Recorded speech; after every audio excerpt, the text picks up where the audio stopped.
Hello everyone, welcome back to Foundations of Shorthand. Preliminary examination is over. So now we are in our week 6. So I hope you have your modules with you. If not yet, please go get it.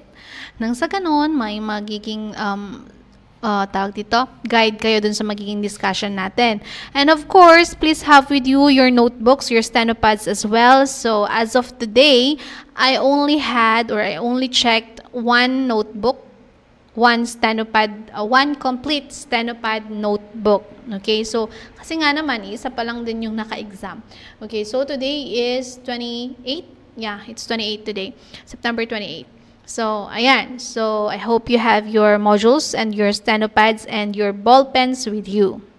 So, first, ano ba yung magiging lesson natin or topic natin for Foundations of Shorthand Week 7? So, we're going to learn the strokes of OOKG or UKG, and then yung W and SW, ano yung strokes for those letters or combination of letters.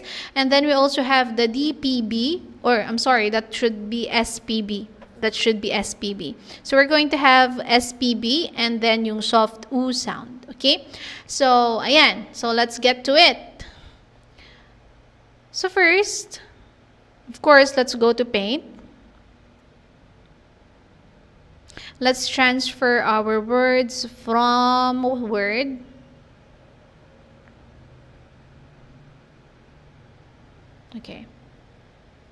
to Paint. Pakiantay lang po. Ay, ba't ang tagal? Okay, so there you go. So first, of course, we're going to discuss paano nga ba yung sign or yung strokes ng mga ng SPB. Okay, titignan natin kung ano yung stroke ng SPB. Pero bakit yung aking pencil ay hindi gumagana? Sandali lang ha. Pakiantay lang po saglit. Let's close this one.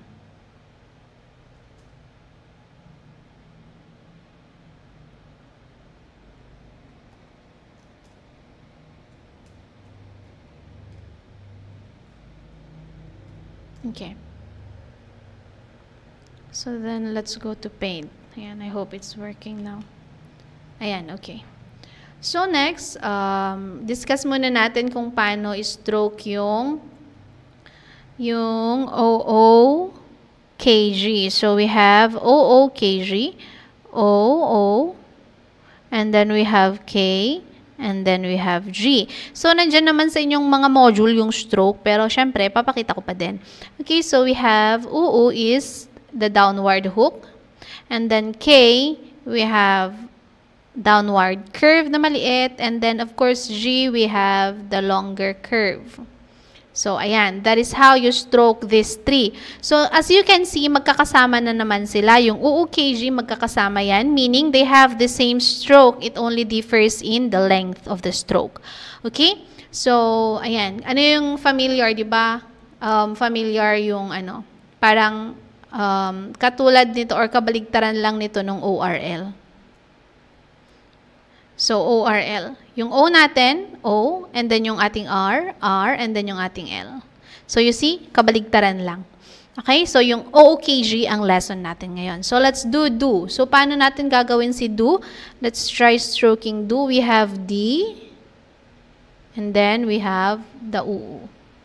We have D, and then we have the UU. Then, kapag ka pinagsama mo, ang magiging stroke is, it should look like this. Okay? Ulitin natin. So, we have D. Nasaan ka na? We have D, and then you have your UU. Okay, so that's how you stroke do. Next, we have duty.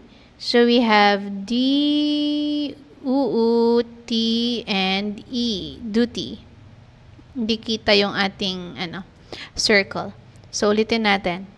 We have D, UU, T, and then yung ating E. Okay, pero yan. Anyway, hindi nyo kita, pero nakita naman ninyo how I did it, right? So, try natin na i-erase yung maliit. Para Anyway, ganyan. Wag na, sige ganyan na lang. Kita naman, nakita niyo naman kung paano ko siya ni-stroke. Okay, so next we have 2, 2, 2. Bakit sila magkakasama? Because they have the same sound. Tama? As you pronounce, you write what you hear. So we have T, O. 2, 2, and 2 na number has the same stroke. Next, new. New, hindi naman, di ba? When you say new, new and new, they have the same sound. Kaya sila ulit magkasama dyan. So, paano siya ni-stroke? We have N, and then we have O. Ulitin natin. Make sure na dun kayo sa line nagsusulat N, and then we have O. Kasi may nakita ako na nakataas naka-center yung kanyang N, yung kanyang R nandito. Okay, pag nagsusulat po kayo, make sure na dun din sa nakarabaw mutlaang dun sa line yung inyong strokes. Okay? Next, we have move. So, we have M, we have O, and then we have V. Move. Okay? Next, we have moved. So, we have M, we have O, we have V, we have D. Moved. Who? Who? We have who. Wala namang pong sound yun yung W. When you say who, you only pronounce H and O. So, paano yan? Who is H and O. Who. And then whom, we have H-O-M, H-O-M for who.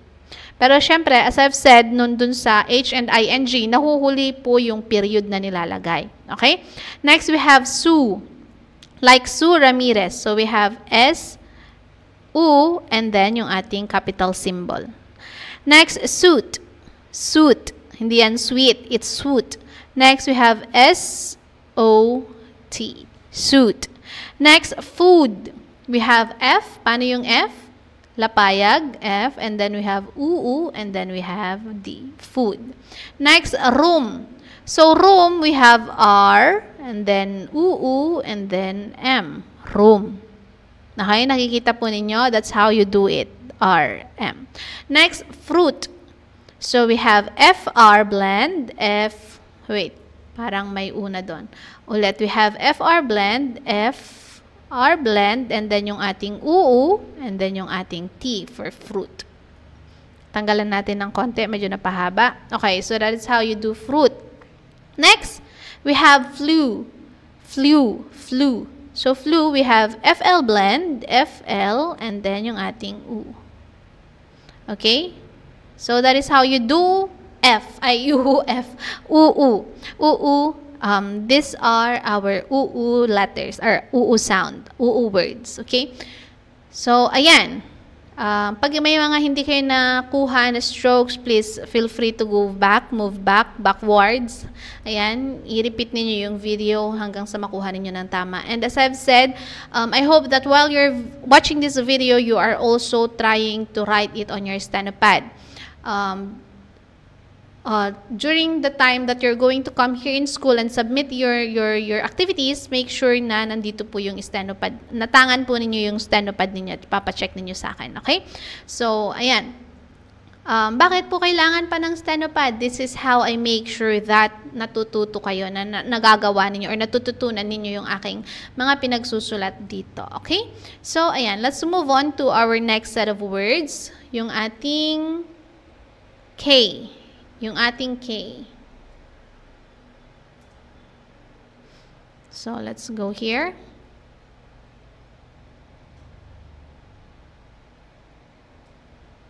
Okay, so, ayan, came. Same, yung ating OOKG, OOKG.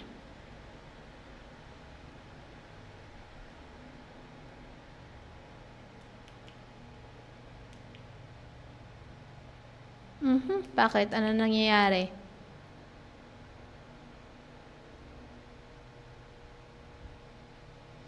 So, we have OO, and then we have K, and then we have G. So, UU, K, G. Ala, nababaliw na naman yung ating pen. Okay, so came. We have K, and then we have A, and then we have M. Came.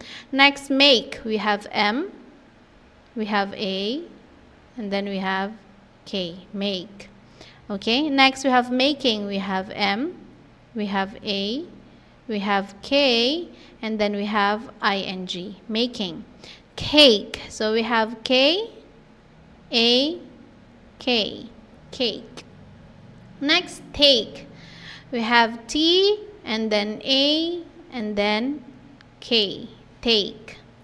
Okay, so take note kung nasaan yung ating mga circles, okay? Tignan ninyo kung nasaan yung ating mga circles. Kung curved line, like this C, ang susunod, yung ating circle dapat nasa baba. Okay, nasa baba. Next, we have like. We have L, I, and then K, like. Next, we have liked. Liked. Okay, write what you hear. Liked. Is it D or T yung narinig mo sa end? Okay, so it's T. Now, let's write L, I, K, T. Liked. Next, car and care. Okay, so in steno, we have the same stroke for the sounds A and for the sounds A. Okay, so kaya ma'am, bakit car, care naman? Oh, ayan, so nasagot na po, may parehas na stroke for A and A sounds, which is your big circle. Okay, so nasa inyo na yon na mag-analyze kung car ba or care yung kinakailangan nung sentence. Okay, so we have K, and then we have A, and then we have R. So you see, dapat yung K and R mo almost the same ng size. Next, we have crate. So we have K, R, A, and T. Crate. Next, clearing. We have K, L, E, R, and then ing. Clearing. Clean. We have C, L, or K, L, and then E, and then N. Clean. Crate. O, naulit na yung crate. So, agawin ulit natin yung crate. K-R-A-T. Crate. Okay? So, we are done with our K sound. Now, let's move on to our next set of words, which is your, I think it's G sounds. G naman tayo ngayon. Okay? So, ayan.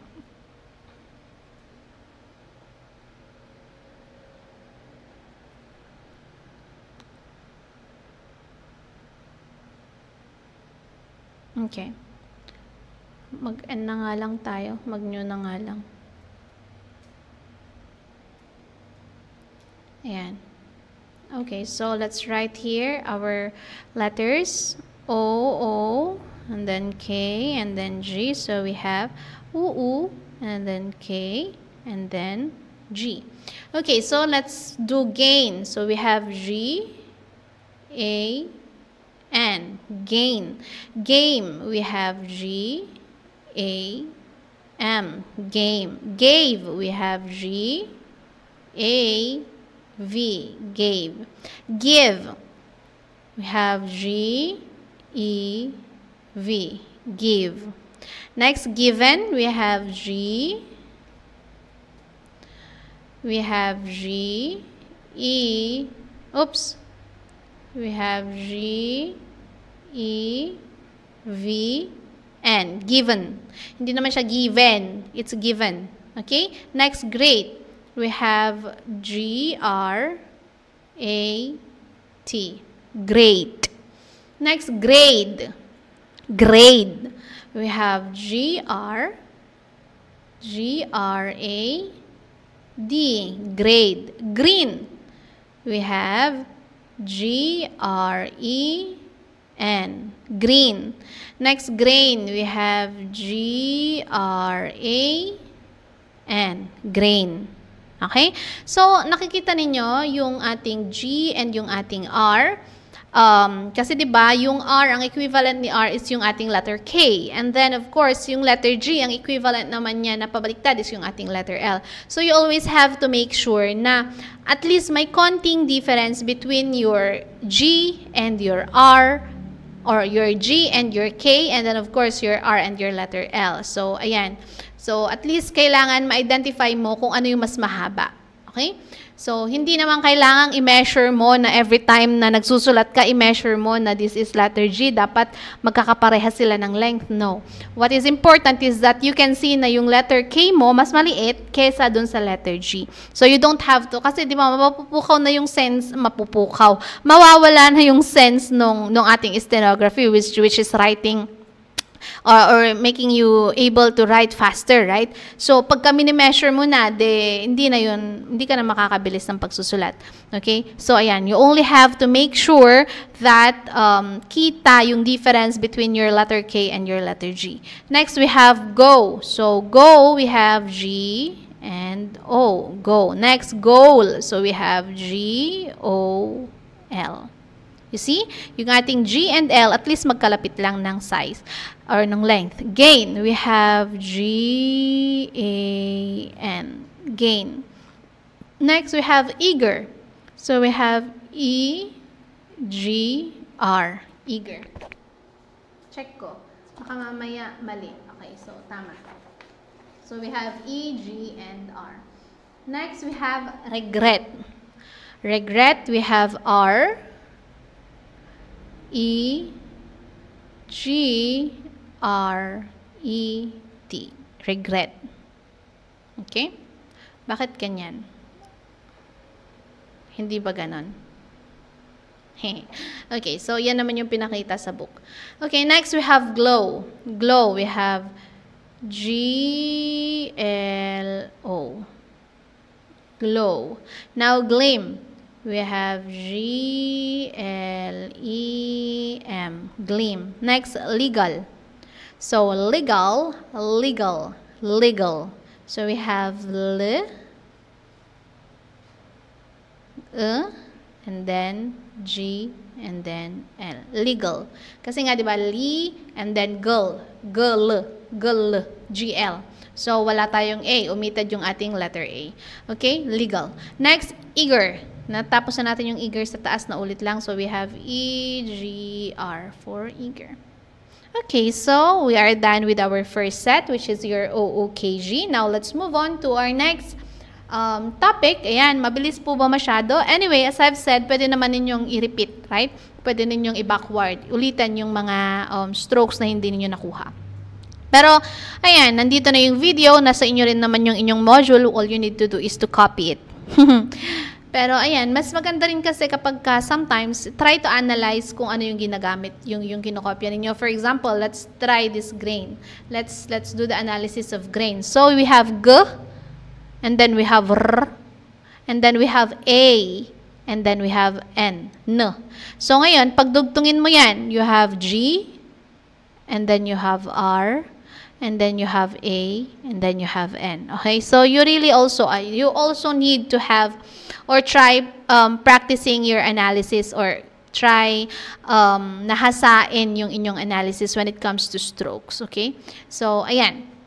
Now, let's move on to our next. As I've said, we have the sound of W, SW, and WH. W, SW, and WH.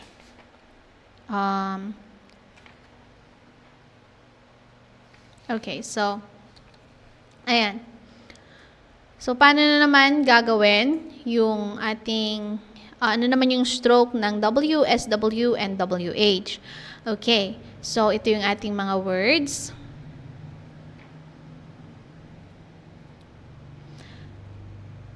So, andyan sa inyong module, pinapakita naman dyan na yung stroke ng ating W or yung ating S, ay yung ating W. Ano ba yan? Wrong na naman yun nandyan sa module. So, yung ating W is a downward hook, kagaya ng UU. Okay? Pero makikita ninyo yung difference. And next, we have yung ating SW, which is represented by your S and, of course, your W. And then we have WH, which is represented by your W ulit. Okay? Ganyan. So, di ba, meron kasi tayong UU na downward hook din. So, makikita ninyo yung difference dito. Okay? And, of course, as I've said, common sense, may mga words na pwedeng the same. May mga strokes sometimes na parang the same yung paggagamit ng W, SW, and WH comparing dun sa ating UU. Pero basahin naman ninyo kung tama ba or does it make sense? Does the word make sense kapag yung gagamitin mo is UU or kung yung gagamitin mo is yung W. Okay, so we have we. We start with we have W, and of course, we have E. So, that is how you write. Nakita ninyo, nasa taas siya, tapos yung susunod na letter niya nasa baba. That is how you do, or that is how you distinguish W from UU. Okay? And of course, most of the time, W, SW, and WH are found at the beginning of a word. So, ito yung mga first strokes na ginagamit sa words kasi nga, sa unahan sila nakikita, usually. Okay? So, next we have way. We have W and we have A. Laki masyado. Sorry. So, we have W. Ano ba yan? Ayaw na naman. Okay. So, we have W. So, we have W and then we have letter A. Yan. Way. Next, week. We have W, E, and K. Week. Weeks. We have W, E, K, and S. Weeks. We. Naulit yung ating we. So, we have we. Ayan. Next, we have wait. Pero wait. I-erase ko muna it is. Okay. Next, we have wait. We have W. And then we have A. And then we have T. Wait. Next, waste. Waste. We have W, A, S, T, waste. Next, we have sweet. We have S, W, E, T, sweet. Swell. We have S, W, E, L, swell. Okay, next, we have wait ulit. Naulit na naman yan. Next, why. Why. We have W and then I. Why. While. We have W, I, L. While. Next, white. We have W, I, T. White. Okay. So now we are done with W, SW, and WH. Diba? Ang dali lang. Ang dali lang. It only takes a while for you to learn new strokes. All you need to do is, of course, to have an interest in it and try and practice and do and write. Tama? Next, we have our next lesson or our next set of strokes, which is your left S, P, and B. Kasi diba, napag-aralan na natin yung ating right S, yung F, and V. So, S, F, V, natapos na natin yon. So, now, dun sa prelim lessons natin, let's move on to our SPB, which is a curve na nasa left. Okay, so makikita ninyo dyan sa module ninyo. Nandyan naman yung strokes niya. So, okay. Please, I hope you are writing. You're writing this also in your notebooks, in your steno pads. Okay, next we have Sims. So, paano yung ano kanina? Sabi ko, SPB. So, we have the left S, and then we have the P, and then we have the B. So, this is your left S. Kuwit na nasa left, baliktad. And then we have your P, and then we have your B. Okay, so first, we have the word Sims. So, si Sims, we have the right S, and then the E. Ala, wala na naman. Nababaliw na naman yung ating pen. So, okay, we have the S, E, M, and then we have your right S. We have your right S for the beginning S, and then we have your E, and then we have M, and then we have your left S. Okay, next names. N, A, M, S. Names. Needs. We have N, E, D, S. Leads. We have L, E, D, S. Leads. Rights. We have R, we have I, then we have T, and then we have S, rights. Nice, we have N, then we have I, and then I, S, nice. Parang masyado yatang mahaba yung ating N. Ayan.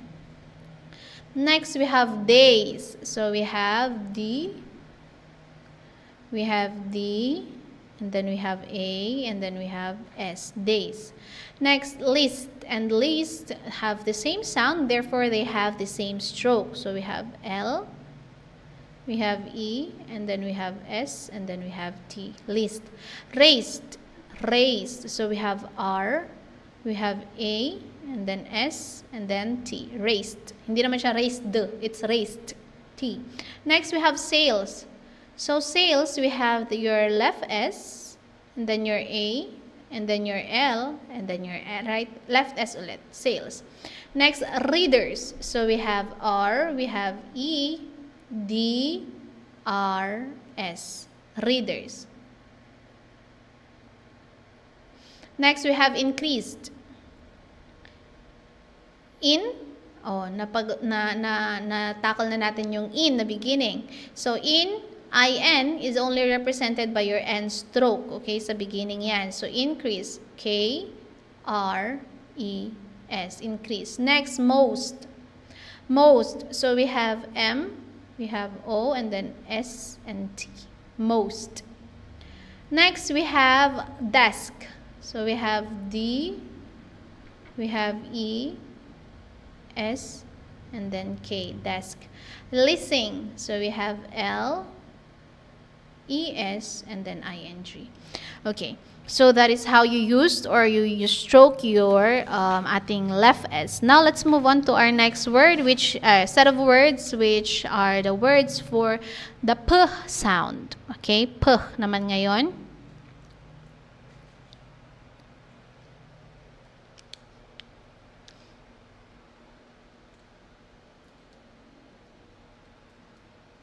Okay. So, ayan. So, paano naman natin i-stroke si P? Do I still need to write the S? Okay, I'll just write it. S, P, and B. So, we have S, we have P, and then we have B. Okay. So, next we have pay. Pay, so we have P, A, pay, pays. So we have P-A-S. Okay, and pays and pass has the same stroke. Next we have please. So we have P-L-E-S, please. Next, place. We have P-L-A-S, place. Next, space. We have S-P-A, ano ba yan? Bakit ang pangit? We have S-P-A-S space, peace. Peace. So we have P, we have P-E-S, peace. Next, paper. We have P-A-P-R, paper. Ulitin natin. Oops. Ano ba yan? So next we have P-A-P-R. So we have P-A-P-R for paper. Next, people. People. So we have P-E-P-L. People. Pipe. We have P-I-P. Pipe. Price, and price has the same stroke, which consists of your P-R-I-S, price. Okay, next we have post. Post, we have P-O-S-T, post. Next, hope, we have H-O-P, yan, yan. Opens, you have O-P-N-S, opens. Next, despite. So we have D-E-S-P-I-T, despite. Next, I'm sorry, that's wrong. Mali pala. So we have D-E-S-P-I, dun pala. Okay, T. Okay, next we have bowl. Bowl, so we have P-O-L and your capital symbol. Okay, so those are our P words. Now let's move on to your B words.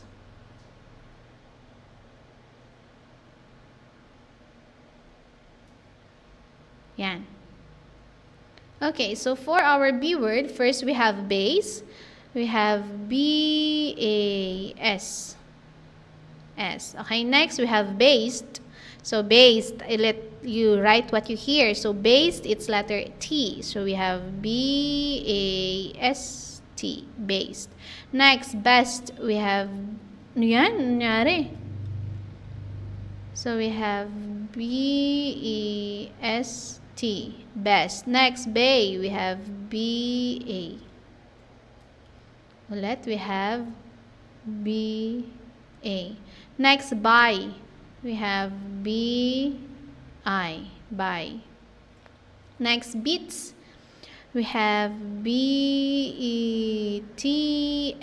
Beats. Beds, we have B-E-D-S. Beds. Next, better, we have B-E-T-R. Better. Big, we have B-E-G. Big. Tama ba naman yung mga pinagsusulat ko? Oh, tama naman, kahit papano. Next, label. We have L, A, and then B, and then L. Label. Blame. We have B-L-A-M. Blame. Next, bright. We have B-R-I-T. Bright. Brief. We have B-R-E-F. Brief. Okay, next, boat and boat has the same sound, therefore they have the same stroke. So we have B-O-T. Boat. Next, neighbor. Neighbor. So we have N-E-B-R. Neighbor. Name. Okay, so that's it for our SPB word. Now, we also have another, kumbaga, extra lesson, which is yung ating, oopsie, ayan, yung ating soft uu sound. Ating soft uu sound. So, wait lang ha, kailangan kong i-edit itong ating words. Sandali lang. So, we have up, and then number, does,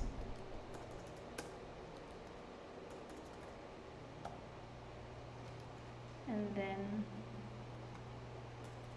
enough, and ano yung isa? Must. Okay.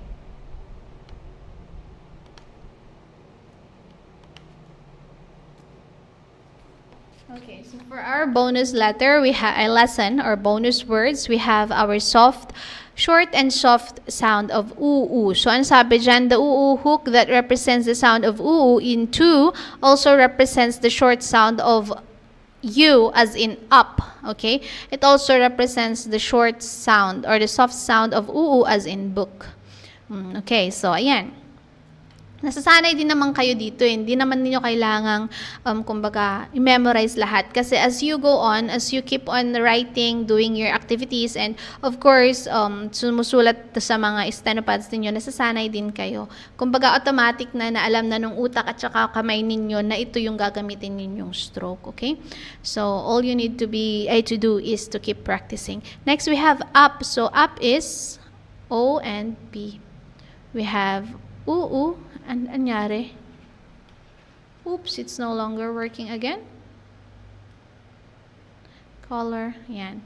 We have uu, and then we have P. Nababaliw na naman yung ating pen.